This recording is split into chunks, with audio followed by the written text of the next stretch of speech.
Hello every one, welcome to first step future India. எல்லோரும் எப்படி இருக்கீங்க? நல்லா படிக்கிறீங்களா? இந்த வீடியோவில் நம்ம ஓல்டு என்சிஆர்டி ஏன்ஷியன்ட் இந்தியா பார்த்துட்ருக்கோம் இல்லைங்களா? அதில் சாப்டர் 1ஓட தேர்ட் வீடியோ, இது தான் லாஸ்ட் பார்ட்டு. ஸோ இதில் என்னென்ன மாதிரியான கொஷின்ஸ் எல்லாம் எடுக்க முடியுங்கிறத நான் உங்களுக்கு கொடுத்துருக்கேன். ஸோ இது உங்களுக்கு ஆன்சர் ரைட்டிங்க்கும் சரி, ப்ரிலிமினரிக்கும் சரி என்னென்ன மாதிரி கொஷின்ஸ் எடுக்க முடியுங்கிறத நான் இந்த பார்ட்டில் சொல்லியிருக்கேன். ஸோ இது எக்ஸ்க்ளூசிவாக பார்த்திங்கன்னா காம்படேட்டிவ் எக்ஸாம் ப்ரிப்பேர் பண்ணுறவங்களுக்கு, அதாவது UPSC, civil service, GS paper prepare பண்ணுறவங்களுக்காகவே இந்த வீடியோ நான் பண்ணியிருக்கேன். ஸோ செக்ஷன் ஏல பார்த்திங்கன்னா ஷார்ட் ஆன்சர் கொஷின். ஸோ என்ன மாதிரியான கொஷின்ஸ் எல்லாம் கேட்க முடியும்? Explain why the study of ancient Indian history is important for understanding the development of Indian civilisation. So இந்த லெசன் பார்க்கும்போதே இன்றைக்கி நம்ம டெவலப் ஆகிருக்கோம். ஸோ ஏன்ஷியன்ட் இந்தியாவை கம்பேர் பண்ணும்போது மாடர்ன் இந்தியா கண்டிப்பாக டெவலப் ஆகிருக்கும் இல்லைங்களா? ஸோ அப்போ ஈக்குவாலிட்டின்னு ஒரு விஷயமே கிடையாது. இப்போ ஈக்குவாலிட்டி தான் எல்லாருமே ஈக்குவலாக ஒர்க் பண்ணுறோம். மென், விமன், கேஸ்ட், இது எதுவுமே இப்போ நம்மளுக்கு ஒரு தடையே கிடையாதுங்கிற மாதிரி தான் நம்ம இருக்கோம். ஸோ அந்த டெவலப்மெண்ட்டை நம்ம என்னென்ன மாதிரி அடைஞ்சிருக்கோம். ஸோ இதுக்கு இப்போ நம்ம அடைஞ்சிருக்கிற இந்த டெவலப்மெண்ட்டுக்கு அப்போ ஸ்டார்டிங் பாயிண்ட் என்னென்னவா இருந்திருக்கு, அப்போ என்னென்ன ப்ராப்ளம், அதாவது ப்ராப்ளமாக முதல்ல ப்ராப்ளம்னு ஃபேஸ் பண்ணியிருக்கோம், அதை ரெக்கக்னைஸ் பண்ணியிருக்கோம், அதுக்கப்புறம் அதை எப்படி சரி பண்ணுறதுன்னு நம்ம டைம் கொடுத்து அதை சரி பண்ணியிருக்கோம். அது சரி பண்ணதோட ரிசல்ட் தான் இன்றைக்கி இல்லையா? அதை கனெக்ட் பண்ணி நீங்கள் இந்த கொஷின் எழுதணும். Next, what is mean by unity in diversity in the contexts of ancient India? So இது என்னது? Unity in diversity. இவ்வளோ ஸ்டேட்ஸ், இவ்வளோ யூனியன் டெரிட்டரிஸ், இவ்வளோ லாங்குவேஜஸ், இத்தனை வேறுபாடுகள் இருந்தாலும் கூட ட்ரெடிஷன்லேருந்து நம்ம கல்ச்சர்லேருந்து எல்லாமே பேசிக்காக ஒரே மாதிரி தான் இருக்குது. நம்ம பிலீஃப்ஸ் ஒரே மாதிரி தான் இருக்குது. ஸோ மக்கள் எப்படி இதில் ஒன்றாக இணைஞ்சிருக்கோம் அப்படிங்கிறது தான் இந்த லெசனில் நம்ம இன்டெப்த்தாக பார்த்தோம். அதை இங்கே நீங்கள் சொல்லணும். Define the concept of Chakravartin. So இந்த சக்கரவர்த்தின்றது நார்மல் கிங் கிடையாது. சக்கரவர்த்தின்றது டிஃப்ரெண்ட்டு நம்ம இந்த லெசனில் பார்த்தோம். என்னது? அதாவது ஒரு நாட்டை ஆள்றவங்க கிங் அப்படின்னு. ஆனால் இந்தியாவை ஃபுல்லாகவே ஒரே நாடாக அந்த காலத்திலேயே பார்த்து இது எல்லாத்தையுமே ஆக்கிரமித்து அதுக்கு நான் ராஜாவாக இருப்பேன், இந்தியா ஆஸ் அ ஒன் கண்ட்ரியாக பார்த்த அந்த ஆட்டிடியூட், அந்த பர்சன்ஸை தான் நம்ம சக்கரவர்த்தின்னு சொல்கிறோம். ஸோ அதை இந்த தேர்ட் கொஷினை நீங்கள் எக்ஸ்பிளைன் பண்ணோம். Fourth, explain how different ethnic groups contributed to Indian culture. So இதில் என்னென்ன குரூப்ஸ் எல்லாம் இந்தியாவை ஆண்டாங்கன்றதை நம்ம பார்த்துருக்கோம். அதை நீங்கள் எக்ஸ்பிளைன் பண்ணணும். What role did languages such as Prakrit and Sanskrit play in ancient India? So பொலிட்டிக்கலாக நம்ம மாறினாலும் கூட கல்ச்சர் வைஸு நம்ம அப்படியே தான் இருக்கோங்கிறத நம்ம ஒரு பாயிண்டில் பார்த்தோம். அப்போ மக்களை ஒன்று சேர்த்தது என்னது? லிட்ரேச்சர், ஆர்ட்ஸு, கல்ச்சர், இதெல்லாம் தான். அப்போ லாங்குவேஜும் அதில் ரொம்ப இம்பார்ட்டண்ட்டாக ஒரு ப்ளே பண்ணியிருக்குன்னு நம்ம பார்த்தோம். அந்த பாயிண்ட்ஸை இங்கே நீங்கள் எழுதணும். சரிங்களா? நெக்ஸ்ட்டு செக்ஷன் பியில் அனலிட்டிக்கல் கொஷின். இது நீங்கள் அனலைஸ் பண்ணணும். அதாவது அதோட காரணம் என்ன, காரியம் என்ன, அந்த கொஷினில் என்ன எதை எதிர்பார்க்குறாங்க, அதுக்கு உங்களோட பதில் என்ன, அது எப்படி நீங்கள் ஜஸ்டிஃபை பண்ணுறீங்க, அதுதான் அனலைசிஸ். ஓகேங்களா? ஸோ இதில் discuss the cultural common links that shaped ancient Indian civilisation.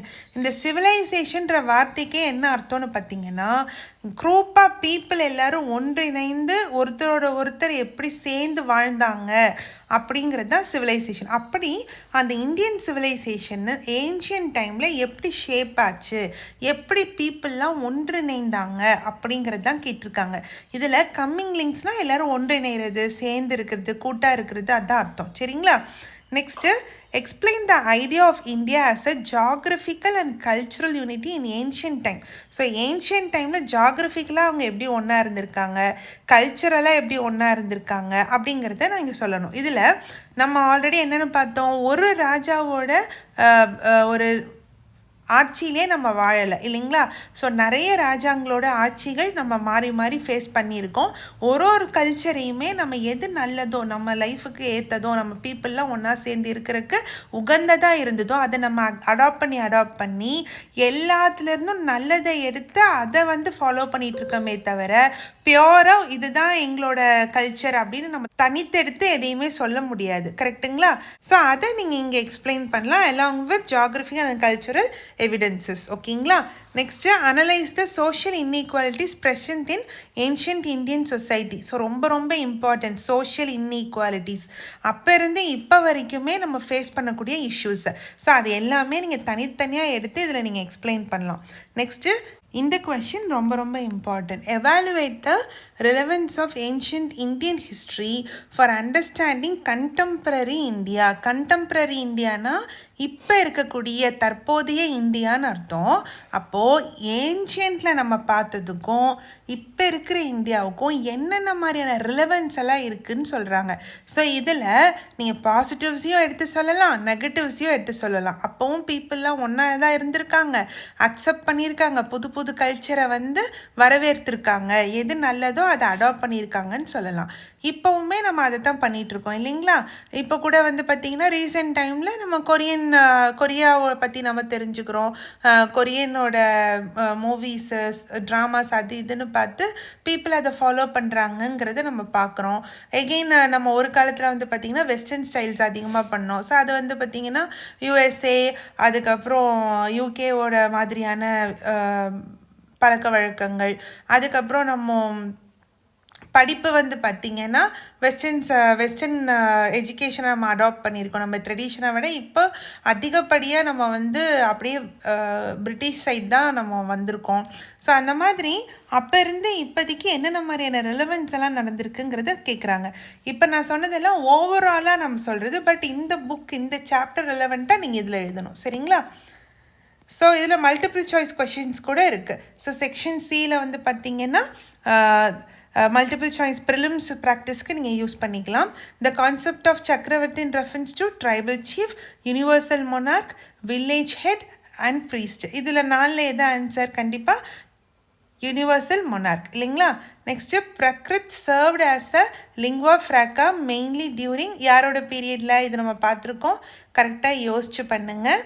Answer வேணும்னா at the end of the 5th question நான் சொல்கிறேன். Next Sangam literature is mainly associated with Sangam literature யார் கூட இருந்தது அப்படிங்கிறது கொடுத்துருக்காங்க. நார்த்தா, வெஸ்டர்னா, சதர்னா, ஈஸ்டர்னான்னு. Next the term Hind for India originated from எதுலேருந்து வந்திருக்குன்னு கேட்குறாங்க. அதுவும் நீங்கள் ஆன்சர்ஸ் ட்ரை பண்ணுங்கள். இல்லைன்னா ஒன்று பண்ணலாம், நான் வந்து ஆன்சர் சொல்லலை, நீங்கள் கமெண்ட் செக்ஷனில் கமெண்ட் பண்ணுங்கள். ஒரு வேளை யாருக்காவது ஆன்சர் தெரிலன்னா அவங்களுக்கு நான் ரிப்ளை பண்ணுறேன். ஓகேங்களா?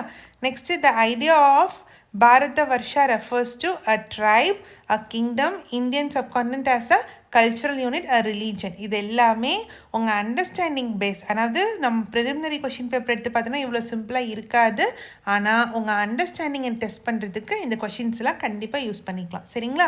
ஸோ இதுக்கு முன்னாடி நம்ம பார்த்த கொஷின்ஸ்க்கு ஒரு ஹிண்ட் மாதிரி சொல்யூஷன்ஸும் இதில் நான் கொடுத்துருக்கேன்.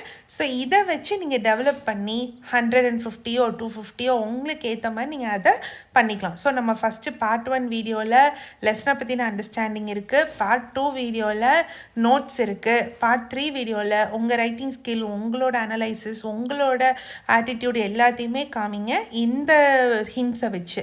ஸோ மேக்ஸிமம் இந்த லெசனை நம்ம அனலைசிஸ் பண்ணியாச்சு. எவ்வளோ யூஸ்ஃபுல்லாக பண்ண முடியுமோ நம்ம பண்ணியிருக்கோம். இதே மாதிரி இந்த புக்கில் இருக்கக்கூடிய ஒரு சாப்டரையும் நான் பண்ண ட்ரை பண்ணுறேன். So thank you. நல்லா படிங்க. உங்களை மாதிரியே படிக்கிறவங்களுக்கு இந்த வீடியோஸ் எல்லாமே ஷேர் பண்ணுங்கள். Keep supporting.